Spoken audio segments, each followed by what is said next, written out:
प्रथम श्लोक में बतलाया है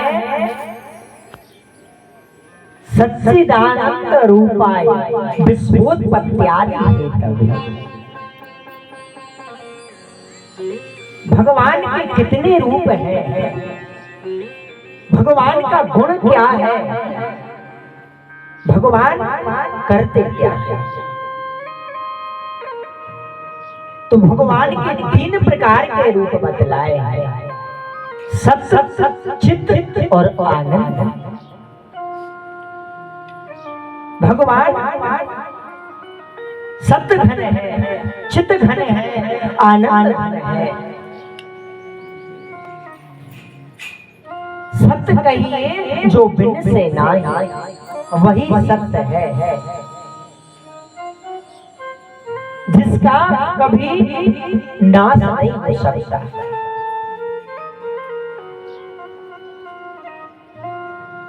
वही सच्चिदानंद है, वो हमारे ठाकुर जी हैं।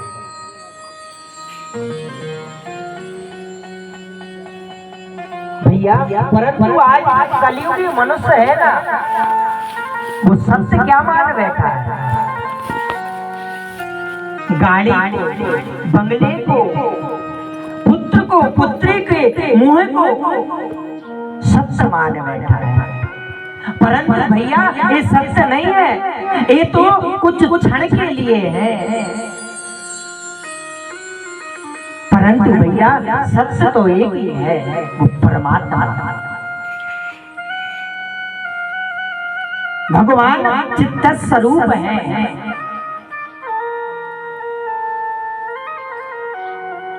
भगवान आनंद स्वरूप है।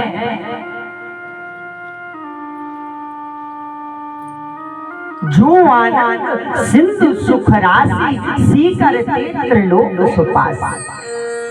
आज सारा जगत, आज सारा संसार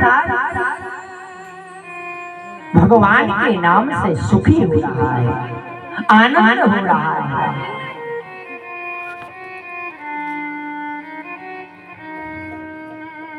ऐसे भगवान के 3 प्रकार के रूप बतलाए, सच्चिदानंद रूपाय विश्वोत्पत्त्यादि हेतवे।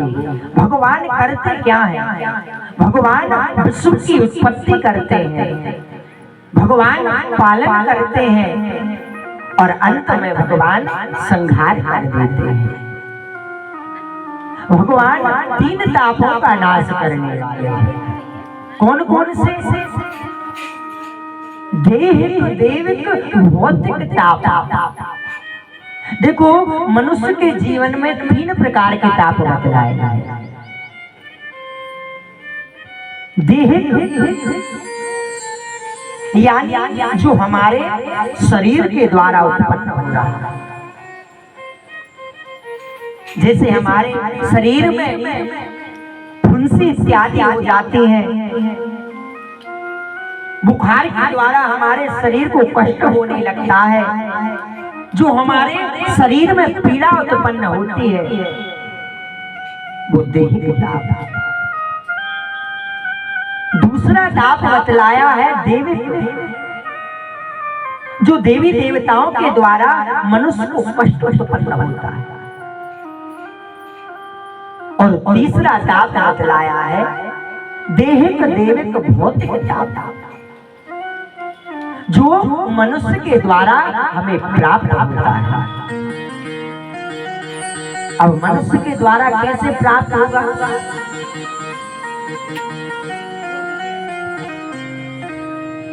जैसे किसी की चुगली कर दी,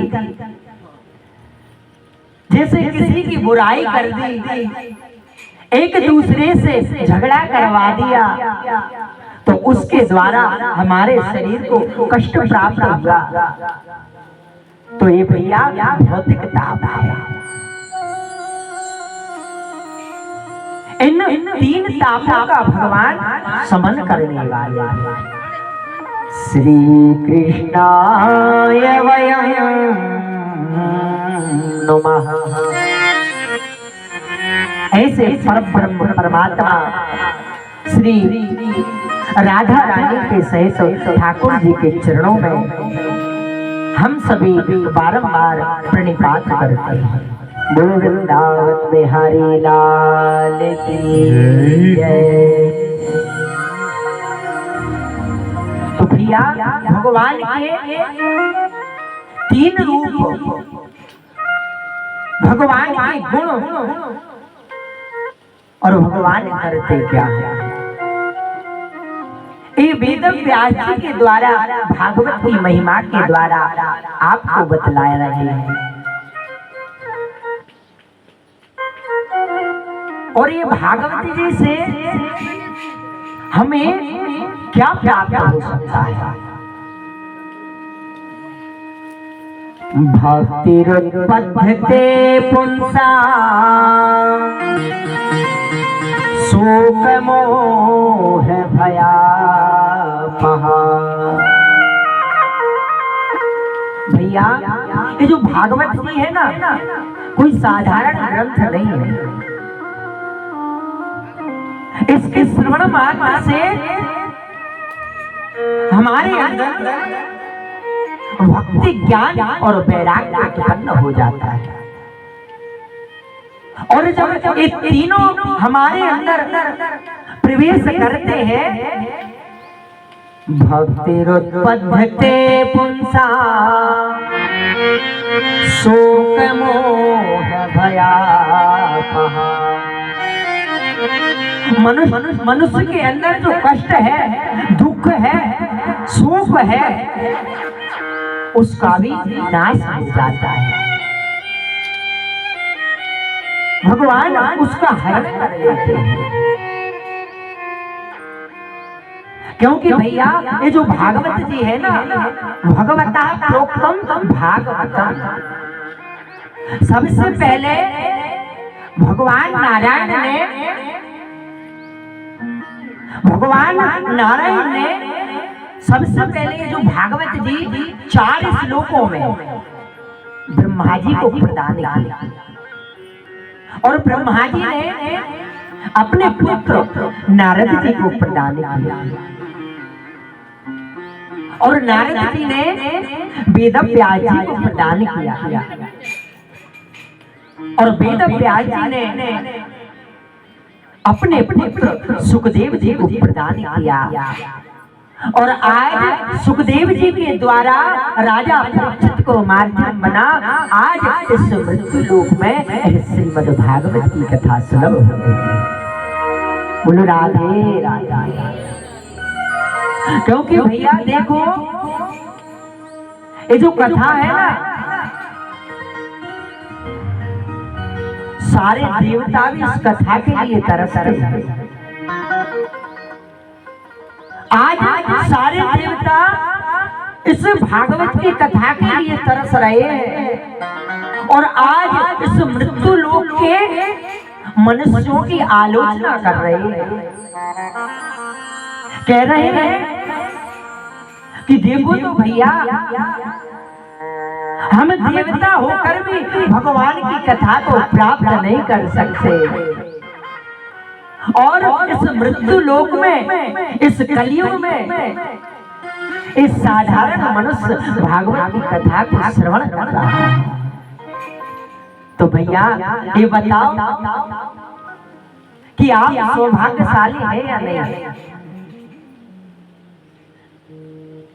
भैया आप वास्तव में बार बार कहना पड़ रहा है कि बड़े सौभाग्यशाली हैं कि हम यहाँ आज राजा परीक्षित के माध्यम से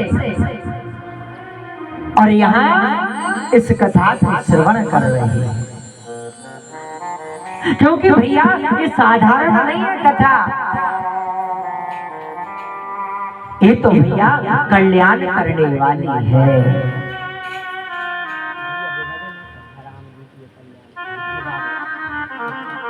क्योंकि भैया ये जो कथा है ना, कोई साधारण कथा नहीं है।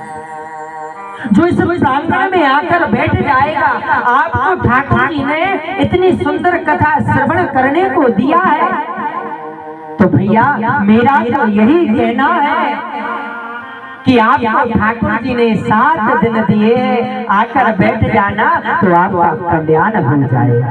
बोलो राधे राधे। क्योंकि भैया भगवान की कथा कल्याणकारी होती है।